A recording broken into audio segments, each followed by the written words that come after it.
চলেছি। আর প্রত্যেকটা বাড়ি প্রত্যেকটা পরিবারের জীবন বদলে দিতে চলেছে, যাদের নিজের কোনো বাড়ি নেই। আর এটা ওরা জানে না। আমরা একটা বাড়ি বানিয়ে ফেলেছি। তোমাদের চোখের কাপড়টা খোলো আর পিছন ফিরে দেখো, এটা হলো তোমাদের নতুন বাড়ি। ওয়াও, ওর রিয়াকশনটা একবার দেখো। ওরা এখন খুবই আনন্দিত। আমার খুব ইচ্ছে ছিল এদের একটা বাং বেড হোক, আমার স্বপ্ন সত্যি হয়েছে। এটা হলো 100টা বাড়ির মধ্যে প্রথম বাড়ি যেগুলো আমরা দিতে চলেছি। প্রথম ওদের খুশিতেই আমাদের খুশি। চলো পরের বাড়িগুলো দেওয়া যাক। এই ভিডিওতে প্রত্যেকটা বাড়ি তৈরির সাথে সাথে আমরা চেষ্টা করছি এই সমস্ত পরিবারগুলোকে একটা সুন্দর জীবন দেবার, যাদের বাড়ি নামে কোনো আশ্রয়স্থল নেই। আর আমরা এই ভিডিওতে মিলিয়নেরও বেশি ডলার খরচা করছি এই বাড়িগুলো তৈরি করতে, কারণ জামাইকার এই অংশে প্রায় 5 লাখেরও বেশি মানুষ অসুরক্ষিত এবং ঝুঁকিপূর্ণ পরিবেশে বসবাস করে। যেমন পরের এই পরিবারটি, যাদের বাড়ির অবস্থা এতটাই খারাপ যে সেটা যে কোনো মুহূর্তে ভেঙে পড়তে পারে। তাহলে তুমি এটা বানিয়েছো? হ্যাঁ। নিজেই বানিয়েছো? হ্যাঁ, আমি কাঠ আরো এইসব জিনিস কিনে তৈরি করেছি। আমরা তো পাহাড়ের উপরে আছি, তার মানে এই সমস্ত মেটেরিয়াল তুমি পাহাড়ের উপরে এনেছো? হ্যাঁ। হ্যাঁ, মাথায় করে। ওয়াও, আমরা জানতাম এই পরিবারের একটা ভালো বাড়ির প্রয়োজন, তাই আমরা তাদেরকে ট্রিপে পাঠালাম, যাতে আমরা পর্যাপ্ত সময় পেয়ে যাই আমাদের পার্টনারের সাথে তাদেরকে একটা ব্র্যান্ড নিউ বাড়ি গিফট করতে। তোমরা দেখলে একটা পরিবার এইরকম একটা বাড়িতে থাকতো, আর এখন তারা এখানে থাকবে। আর আমি ওদের রিয়াকশন দেখার জন্য অপেক্ষা করতে পারছি না। ও ওয়াও, তোমরা এখন সামনে যেটা দেখতে পাচ্ছ সেটা হলো তোমাদের নতুন বাড়ি। তোমাদের ট্রিপে পাঠানোর কারণ হলো আমরা চেয়েছিলাম তোমাদের চোখের আড়ালে নতুন বাড়ি তৈরি করে তোমাদেরকে চমকে দিতে। চলো তোমাদের ভেতরটা দেখাই, দেখো কেমন। ওয়াও। আমি দেখেছিলাম তোমাদের কিছু নতুন ফার্নিচারের প্রয়োজন, তাই আমরা নতুন বাড়িটাকে সম্পূর্ণ ফার্নিশড করে দিয়েছি। ইলেকট্রিসিটি ছাড়াও তোমাদের জন্য এই বাড়িতে একটা ওয়াটার ট্যাঙ্কও আছে। এখানে একটা বাঙ্ক বেডও আছে তোমার 2 সন্তানের জন্য। দারুণ। আর এই হলওয়ে দিয়ে গেলে তোমাদের বেডরুমটাও দেখতে পাবে। নাইস। তোমার সদ্যজাত সন্তানের জন্য একটা দোলনাও রেখেছি। টায়রা, ওটা তোমার দোলনা। আমরা খুব কষ্টে ছিলাম, তোমরা আমাদের জীবনটা পুরো বদলে দিতে। এটা অফিসিয়ালি তোমার নতুন বাড়ির দলিল। তোমাদের অনেক ধন্যবাদ। দুর্ভাগ্যজনক হলেও এরকম অসুরক্ষিত জীবনযাপন করে আরো অনেকগুলো ফ্যামিলি, এবং কিছু ক্ষেত্রে সেগুলো ঝুঁকিপূর্ণ।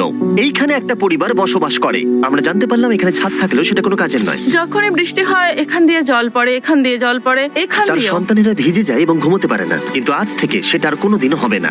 দেখো, এটা হলো তোমার নতুন বাড়ি। এই নাও, ধরো চাবি। ও মাই গড, আমি নতুন বাড়ি পেয়েছি। কিন্তু অবশ্যই এখানে আমরা থেমে থাকিনি। আমরা একের পর এক বাড়ি তৈরি করেছি জামাইকার এই সমস্ত ফ্যামিলিগুলোর জন্য। আর 100টা বাড়ি তৈরি না হওয়া পর্যন্ত আমরা থামছি না। কিন্তু দুর্ভাগ্যবশত আমাদের পরের ডেস্টিনেশন হলো একটা নদী, যা প্রতি বছর 100টারও বেশি বাড়ি ধ্বংস করে দেয়। বর্ষাকালে এই নদী প্রতি বছর ভয়ঙ্কর রূপ ধারণ করে, জল বেড়ে যায় এবং দুপাশের বাড়িগুলোকে ভাসিয়ে নিয়ে যায়। তাই এখানে থাকাটা খুবই দুর্ভাগ্যজনক। যেমনটা তোমরা দেখতে পাচ্ছ, ওখানে একটা ফ্রিজ আছে, যেটা দেখে মনে হচ্ছে কোনো একটা বাড়ি ভেসে গেছে। একদম ঠিক। তাহলে তুমি বলছো বন্যা হলে নদীর দুপাশে যে সমস্ত ফ্যামিলিগুলো থাকে তাদের বাড়িগুলো সম্পূর্ণরূপে ধ্বংস হয়ে যায়। হ্যাঁ, এটা ঠিক। সেই কারণেই আমরা এখান থেকে অনেকটা দূরে এই সম্প্রদায়ের জন্য অনেকগুলো বাড়ি তৈরি করেছি। মজা করছি না? আমরা দিতে চলেছি এই বাড়িটা, এই বাড়িটা, এই বাড়িটা, এই বাড়িটা, এই বাড়িটা, এই বাড়িটা, এই বাড়িটা এবং অনেকগুলো বাড়ি। তাই আমরা শুরু করলাম মারিয়া এবং তার মেয়েকে দিয়ে, যাদের আগের বাড়িটা বর্ষাকালে নদীর জল বেড়ে যাওয়ার কারণে সম্পূর্ণ ধ্বংস হয়ে গেছিল। এমনকি একটা বিছানাও তাদের কাছে নেই। প্রত্যেকটা দিন তাদেরকে লড়াই করে বাঁচতে হচ্ছিল। ভগবানের আশীর্বাদে আমরা বেঁচে আছি। আর আপনাদের কষ্টে থাকতে হবে না। এবার তোমরা প্লিজ ঘোরো আর তোমাদের নতুন বাড়িটাকে দেখো। একবার তোমরা ঘুরে দেখো, এই হলো তোমাদের নতুন বাড়ি। ও মাই গড, ধন্যবাদ ভগবান, তোমাকে অনেক অনেক ধন্যবাদ। অনেক অনেক আরে ধন্যবাদ। ঠিক আছে, চলো ভেতরে যাওয়া যাক। ও, তুমি আমাকে হাত করতে চলো, চাও? চলো, ভেতরে চলো। চলো ভেতরে। ও, কি সুন্দর। আর ওরা যখন নিজের বাড়িতে ঘুরছিল তখন ওরা জানতো না এই বাড়িটা ওদেরকে ফ্রিতে দেওয়া হচ্ছে। সারপ্রাইজটা কি বলনি? না, না। আরে সারপ্রাইজটা ওদেরকে বলে দাও। তোমাদের টাকা দিতে হবে না, এই পুরো বাড়িটা তোমাদের। সৃষ্টিকর্তাকে অনেক অনেক ধন্যবাদ। নতুন বাড়ির জন্য অভিনন্দন। তোমাকে অনেক ধন্যবাদ। এটা ফ্রি শুনে ওরা খুবই খুশি হয়েছে। আমি কি এখানে শুতে পারি? হ্যাঁ, তুমি শুতে পারো। ও, আমার এখানে ঘুমাতে ইচ্ছে করছে। কেমন লাগলো? আমি কি তোমাকে হাগ করতে পারি? তোমার কি মনে হয়? হ্যাঁ, করে নাও। হ্যাঁ, নিশ্চয়ই। Thank you. এই জন্য আমরা এরকম ভিডিও করি। দেখো ওরা কতটা খুশি। আমি আন্তরিকতার সাথে ধন্যবাদ আমার জানাচ্ছি। মনে হয় তোমাদের আর কোনো চিন্তা থাকবে না। এটা হলো তোমাদের নতুন বাড়ি। নতুন বাড়িতে তোমাকে স্বাগত। এই সদ্যজাতর জন্য একটা দোলনাও এনেছি। বাবু, আমাদের কাছে এখন একটা বাড়ি আছে। আমার পেছনেই মানুষগুলোকে দেখতে পাচ্ছ, যাদেরকে আমি চোখ বেঁধে দাঁড় করিয়ে রেখেছি। আমরা কিন্তু এদেরকে কিডন্যাপ করছি না। আমরা এদেরকে একসাথে এই বাড়িগুলোকে দিতে চলেছি, যা বদলে দেবে তাদের জীবন। সবাই ভালো করে শোনো, চোখের কাপড়গুলোকে খুলে ফেলো আর পিছনে ঘুরে দেখো তোমাদের নতুন বাড়ি। কংগ্রাচুলেশনস। এটাকে সত্যি বিনামূল্যে দিচ্ছ? বাড়িটা দেওয়ার জন্য থ্যাংক ইউ জিমি। আমি নিচে গিয়ে ওদের রিয়াকশন গুলো দেখি। তোমার নতুন বাড়ি কেমন লেগেছে? ভালো, ধন্যবাদ। অভিনন্দন। নতুন বাড়ি সম্পর্কে জিজ্ঞাসা করলে? নতুন বাড়ি ভালো লাগলো? তোমাদের ভালো লেগেছে নতুন বাড়ি? দেখা যাক ওরা কি বলে। কেমন লাগলো? অনেক ধন্যবাদ। ধন্যবাদ তোমাকে। হ্যাঁ, ধন্যবাদ। তোমাদের তাহলে পছন্দ? এখন রয়েছে শেষ বাড়িটা। নতুন বাড়ি কেমন লাগলো? খুব ভালো। আমি কি এনার সাথে একটা ফটো তুলতে পারি? হ্যাঁ হ্যাঁ অবশ্যই। আমি ফটোর থেকেও বেশি কিছু ভেবে রেখেছি। তুমি কি ওকে ফুটবলের ব্যাপারে কিছু বলেছো? তুমি এনার সাথে ফুটবল খেলতে চাও? হ্যাঁ। বাহ, খুব ভালো। কারণ আমরা শুধু এই সম্প্রদায়কে বাড়ি দিচ্ছি না, তার সাথে আমরা দিচ্ছি এই বিশাল বড় ফুটবল মাঠটাও। আর সব থেকে ভালো ব্যাপার হলো 100-রও বেশি বাচ্চা অপেক্ষা করছে। আমরা তাদেরকে সারপ্রাইজ দেব, আর তারা খুবই আনন্দিত হলো এই বিশাল বড় ফুটবল মাঠটাকে দেখে। চলো ফুটবল খেলা যাক। যাও নতুন মাঠে তোমরা খেলো, যাও মজা করো। নতুন ফুটবল মাঠের সাথে আমরা ফুটবল ইকুইপমেন্টসও বাচ্চাদেরকে দিচ্ছি। তোমরা কিন্তু এই নতুন মাঠে খুব মজা করে খেলবে। কিন্তু ফুটবল মাঠটাই ওদের কাছে যথেষ্ট ছিল না, কারণ সমস্ত বাচ্চারা ফেস্টিভ্যালসের ডিমান্ড করতে শুরু করলো।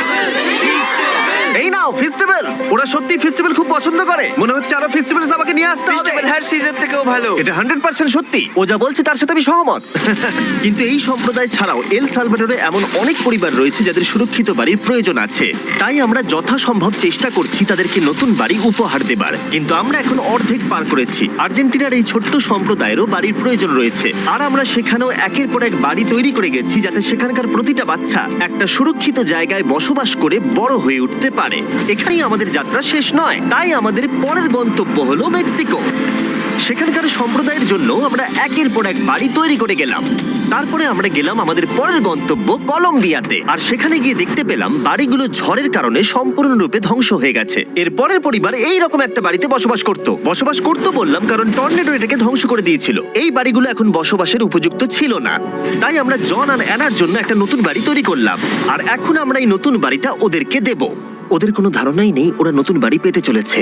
আর একটু এগিয়েই থেমে যাবে। এসো, এসো, ঠিক এসো। আছে, কাপড়টা খুলে ফেলো। অভিনন্দন।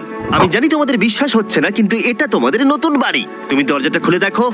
ওরা সবাই অবাক, আর আমার মনে হয় না ওরা বিশ্বাস করতে পেরেছে এটা ওদের নতুন বাড়ি। ওরা কিচ্ছু বলতে পারছিল না, কিন্তু চোখের জল অনেক কিছু বলে দিচ্ছে।